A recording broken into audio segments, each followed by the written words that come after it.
Hello student, welcome to Equator IAS academy Dehradun.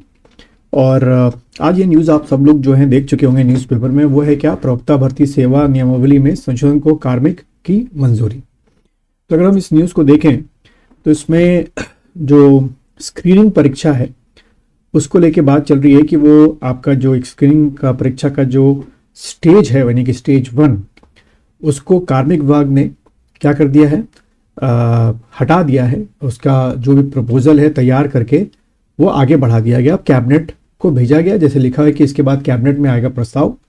और आप ये मान के चलिए कि जब कार्मिक विभाग जो है इसको प्रपोजल को बनाकर अपने यहाँ उसमें नियमावली में बदलाव करके कैबिनेट को अगर इसने आगे बढ़ाया है तो ये अब लगभग मान के चलिए ये काम हो चुका है कि स्क्रीनिंग परीक्षा जो है वो आपकी जो होने वाला आपका प्रवक्ता का एग्जाम है उसमें से हट गई है।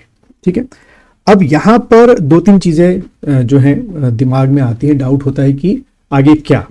तो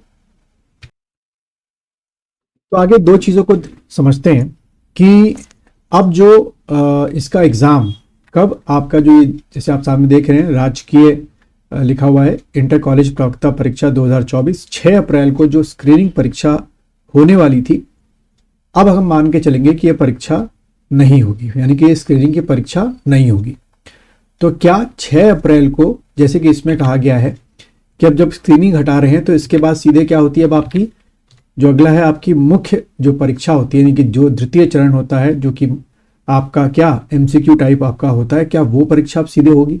यानी कि सीधे आपने जो सब्जेक्ट लिए हैं, क्योंकि हमारे यहाँ जो है वो बायोलॉजी सब्जेक्ट को पढ़ाया जाता है, जो उसकी क्लासेस ऑनलाइन होती हैं वो बायोलॉजी सब्जेक्ट की होती है। तो मैं उसकी बात करूंगा कि जो बायोलॉजी सब्जेक्ट में जो 50 पद है, ठीक है, तो 50 पद के लिए अप्रॉक्स आप मान के चलिए हजारों विद्यार्थियों ने जो है इसका फॉर्म भरा होगा, जिनके पास जो मिनिमम क्वालिफिकेशन मांग रखी थी कि भाई बायोलॉजी के लिए जो चाहिए वो लगभग कई हजार में होंगे। ठीक है, तो यानी कि अब स्क्रीन ना होकर सीधे अब वो सेट्स बनेंगे आपके। ठीक है, तो 200 क्वेश्चन के आपके बनेंगे। ठीक है, हम ये मान के चलेंगे। अब क्या ये जो मुख्य परीक्षा आपकी होगी यानी कि जो सीधा डायरेक्ट परीक्षा आपकी होगी एमसीक्यू टाइप 200 क्वेश्चन की, क्या वो 6 अप्रैल को होगी?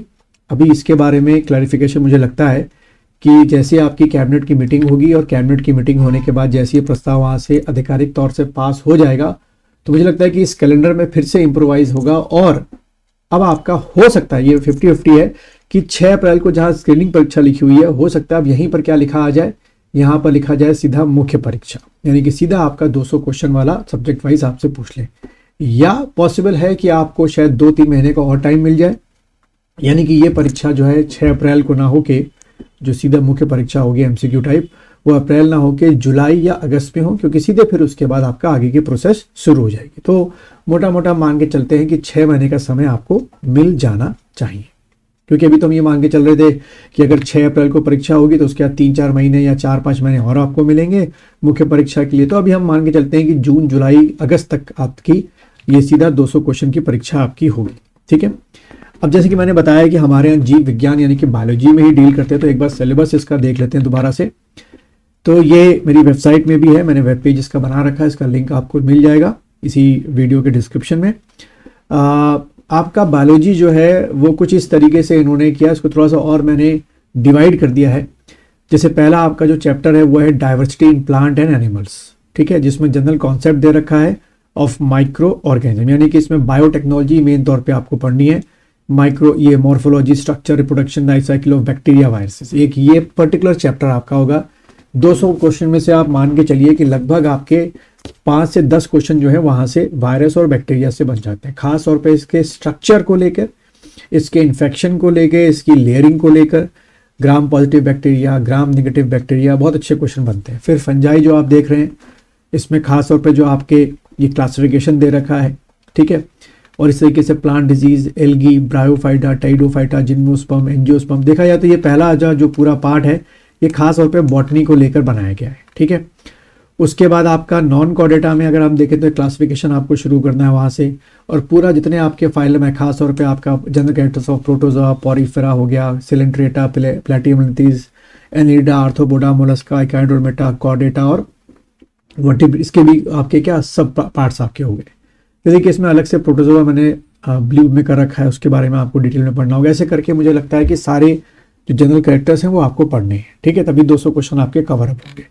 फिर साइटोलॉजी एंड जेनेटिक्स आपका हो गया, इवोल्यूशन बिहेवियर हो गया, अप्लाइड बायोलॉजी आपकी हो गई, ठीक है, ये आपको नॉर्मली किताबों में नहीं मिलती है, थोड़ा सा इसमें इन डेप्थ में जाना पड़ता है। Plant and animal physiology, ecology आपकी हो गई, ठीक है, biotechnology, method in biology, DNA RNA, ये सब करके। तो अभी आपके पास मानिए कि पूरा 6 महीने का टाइम आप लोग के पास है, ये अपनी जो क्या है आपका मुख्य परीक्षा को लेकर, उसके हिसाब से आपको इसकी जो तैयारी है उसमें लग जाना चाहिए। हम लोग भी ऑनलाइन कोर्सेज जल्दी इसका लॉन्च कर देंगे, लगभग जनवरी के आखिरी तक जो है आपको इसका कोर्स मिल जाएगा। और अगर आप ऑनलाइन पढ़ना चाहते हैं, लाइव ऑनलाइन क्लासेस पढ़ना चाहते हैं, तो भी मुझसे कांटेक्ट जो है वो, ये मेरा व्हाट्सअप नंबर है, यहाँ पे कांटेक्ट कर सकते हैं। बाकी सेल्फ स्टडी कर रहे हैं तो उसके लिए मैंने यहाँ पे सिलेबस और कुछ किताबें भी मैं धीरे धीरे करके बता दूंगा आप लोग को, आप अपनी तैयारी शुरू कर सकते हैं।